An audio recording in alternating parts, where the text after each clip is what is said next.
The single-player campaign of Titanfall 2 is one of the best I have played in recent years. When it was released in October of 2016, the game completely flew under my radar. Coming from the first game, which threw its story at you in little scenes before multiplayer matches, I figured this would just be a tacked-on feature to add more value to the overall product. This, however, is not the case. Titanfall 2 was developed by Respawn Entertainment, a studio founded in 2010 by Jason West and Vince Zampella, after they were fired from Infinity Ward for breach of contract and insubordination. The duo previously co-founded Infinity Ward and created the Call of Duty franchise, working on games up to Modern Warfare 2. The first Titanfall was released in March of 2014 and was their first release as a studio. The game released on PC, Xbox One, and was later ported to Xbox 360. It was a critical success and boosted good sales numbers to boot. By October of the following year, the game had already passed 10 million sales. Respawn had hoped to build on the success of the first game with the sequel, and according to an interview Zampella did with the Rolling Stone, thought that the addition of a single-player campaign would expand their player base. While it is hard to find exact sales numbers, EA has gone out and said that the game, despite selling well, did not meet their expectations. Many attribute this to EA's lackluster marketing campaign, and the decision to release it sandwiched between the releases of two major games, Battlefield 1 and Call of Duty Infinite Warfare. Despite the sales numbers, an EA publicist says that EA is committed to the franchise, to which Zampella famously responded, so whatever the fuck that means. It seems today though that with the release of Apex Legends, a battle royale set in the Titanfall universe, that EA is still committed to the franchise. There will be some spoilers throughout this review, so if you care about the story and have not played the game, I recommend you pause the video now and go play the game first.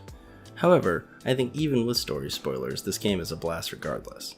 The game's conflict takes place in the frontier, as the IMC and the militia battle for control. Here you play militia rifleman Jack Cooper, who one day aspires to be a pilot. The game begins with you receiving off-the-books training from Captain Ty Lastimosa to become a pilot, which acts as the game's tutorial. After getting a basic handle on the controls, you then take on the Pilot's Gauntlet, which is a timed platforming section. You must finish the gauntlet in under 2 minutes to move on. However, I'm not sure how on earth it would take that long to complete. You are able to redo the gauntlet as many times as you wish to try and get the best time possible. This single gauntlet run alone has sparked its own community of speedrunners. More official support for this would have been cool, but there is a mod called Icepick where users can create new gauntlets and share them with other players. This is something that I think would be cool if they added in Titanfall 3. Enough about the Pilot's Gauntlet though. After you complete the gauntlet, you begin training on how to call in a Titan when you are interrupted in preparation of the attack on the IMC-held planet of Typhoon. Here's where the real game begins, and fairly quickly into the game, Lastimosa is taken out and in his last dying breaths, transfers control of his Titan BT-7274 to you along with his jump kit and helmet. BT, transfer authorization to new pilot, link, Bravo Tango 7274. While Titanfall 2 does not boast an overly long campaign, lasting roughly 6 to 8 hours, it makes up for that with its amazing gameplay. The combination of the movement system and crisp gunplay as a pilot leaves you, the player, with a feeling of power that is hard to achieve in other FPS games. The way it feels to run along walls and dash through the air all while mowing down your enemies is something all fans of the FPS genre should experience. Titanfall 2 is by no means the first game to add mechanics like this, but it is the level of polish that Respawn brings that makes the experience what it is. The movement mechanics are easily one of the game's strongest features. They are fairly easy to pick up and feel competent at, so that anybody can enjoy it without being too frustrated, but the high skill ceiling of the movement will leave you wanting to improve throughout the entire game. You can easily tell from this video that I am by no stretch of the imagination any good at the movement mechanics in this game, but Respawn does a great job of making the game feel and play amazing despite that. The gameplay in Titanfall 2 can mostly be broken down into two major components, with subcomponents to each: pilot gameplay and Titan gameplay. During the pilot portions of the game, there is the combat sections and platforming/puzzle sections. Both of these are complemented by the sandbox the game provides that allows the player to enjoy these in whatever ways they see fit. If you want to bounce off walls and use the movement to your advantage while taking down enemies, you can. Or if you prefer a slower, more tactical style, you can sit back and pick off enemies with a long-range weapon, and then charge in once you've thinned the numbers. I found throughout the game the most fun way to play for me was to just take it on and run in guns blazing and hope for the best. Respawn was nice enough to provide you an oh shit button with the use of a cloaking device that allows you to reposition out of a dicey situation. The same cloaking device though can be used in all sorts of different ways, if you want to try and sneak past enemies or get to higher ground before engaging without them seeing you. The platforming and puzzle sections are mostly straightforward. Usually it is just a combination of wall runs that are pretty easy to spot, and, even despite my terrible movement, are easy to accomplish on a first or second try. There are a few sections throughout the game where you have to move things around or activate something to progress through.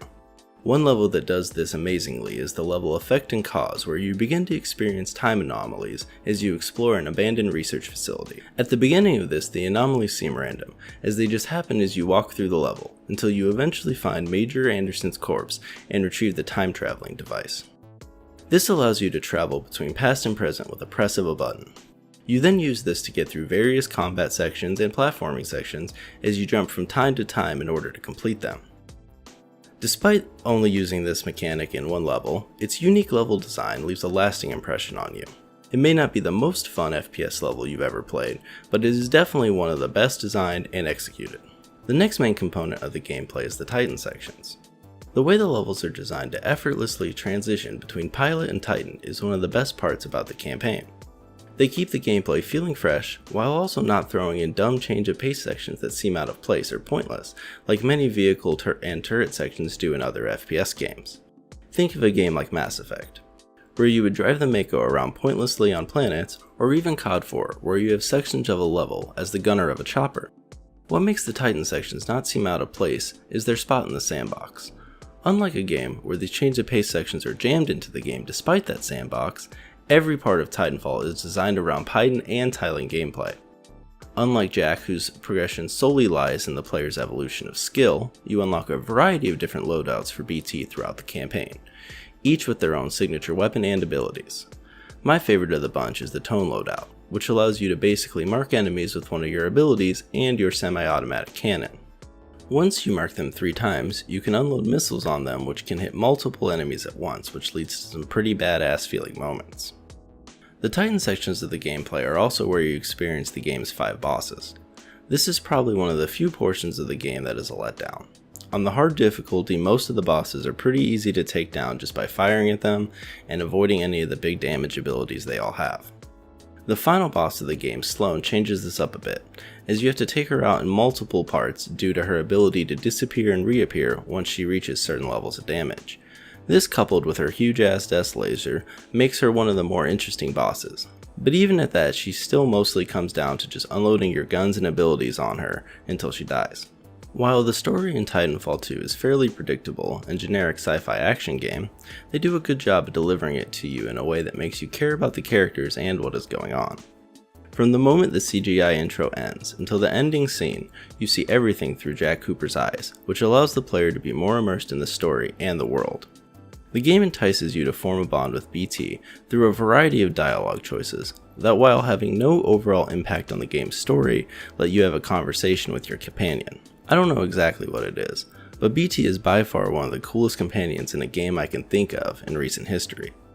Whether it is the way he adds comic relief by not being able to understand sarcasm, or how he reassures you before hurling you through the air towards an enemy ship. Without BT, I do not think this campaign would have been the great campaign it was. This bond with BT is what led the end of the game to be so impactful for me. The first time Respawn flirts with the death of BT, you are able to bring him back by securing his data core and installing it into a new Titan chassis, bringing him back to life. However, at the end of the game, as you attempt to destroy the Ark, BT enacts his final protocol, Protect the Titan, and hurls you from the pilot seat to safety as he destroys the Ark himself. It is not common for me to care much about character deaths in a game, but somehow Respawn brings the feels as BT sacrifices himself for you in the final scene. I have done the math. I sure as hell hope so. We're on our way. Good luck, both of you. Briggs out.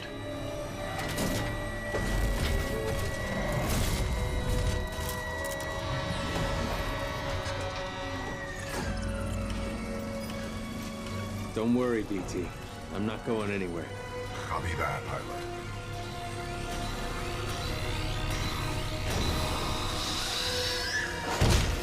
3, protect the pilot. BT, what are you doing? Trust me. BT!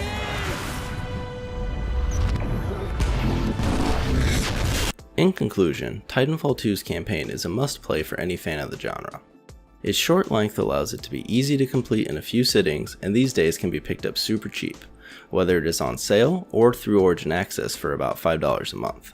Titanfall 2 may not have hit the sales numbers that EA was hoping for, but hopefully we still see a continuation to this story in another game. So yeah, that's the video. If you enjoyed the video at all and want to see more videos like this in the future, you can subscribe to me or follow me on Twitter. I did try out some new stuff with audio equipment and editing on this one, so if you have any feedback in regards to that, I'd love to hear it either in the comment sections or you can just message me. I haven't decided exactly what game I'm going to do next, so until next time.